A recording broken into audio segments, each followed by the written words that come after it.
Good morning mga butil. Kuha pa tayo ng haligi para dun sa kubo na gagawin natin. Ayan po. Ayan. Matibay pong kanto, matibay pong puno. Ayan, may tigas. Ayun, hindi ko alam kung anong pangalan nito eh. Ayan po. Kailangan po kasi balatan ang ating gagawin haligi para po matibay. Ayan. Ayan. Para yung ating trabaho ay quality. Ayan. Piliin tayo ng maganda-gandang kahoy at saka yung tuwid.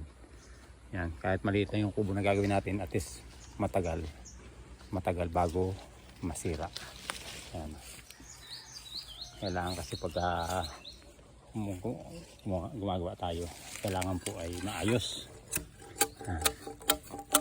Para hindi po masayang ang ating gawa. Bali 6 na haligi ang kailangan ko kasi yung kubo na yun ay re-repairing ko lang kasi yung haligi niya ay kawayan lamang, ay hindi tatagal, sayang.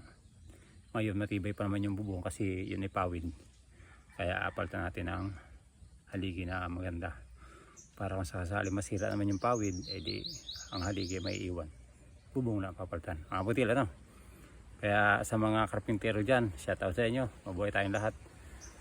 Karpintero, welder, pagtatanim, tubiro, kahit ano kaya natin gawin kasi talentado tayo eh, hindi tarantado, talentadong Pinoy.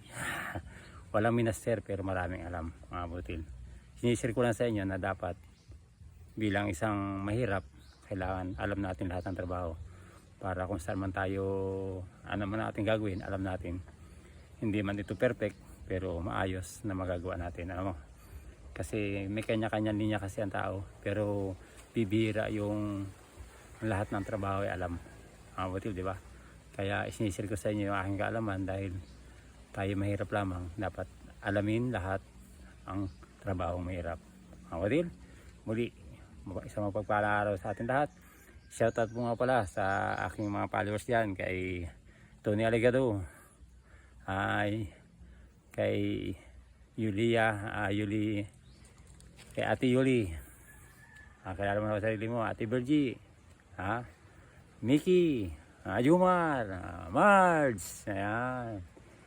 At sa mga solid na followers ko, Buyax Bago, ayan. Sino pa man na aking followers na hindi ko nabanggit, shout out sa inyo lahat. Salamat sa inyong panonood na walang sawang panonood. Sa ate ko, Nerisa daw, oy, Nerisa Mika, oy, shout out sa iyo. Sana maayos ang ating mga pamumuhay araw-araw. Sana mahaba pa ang ating buhay at lagi tayong manalangin sa Panginoon na ingatan tayo sa araw-araw nating ginagawa. Muli, maraming salamat sa inyo. Paki-follow, like and share.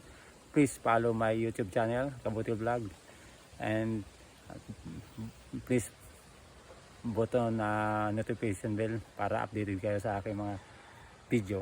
Maraming salamat. Muli, ang inyong Kabutil ay nag-iiwan ng magandang araw sa ating lahat. God bless all. Thank you for watching.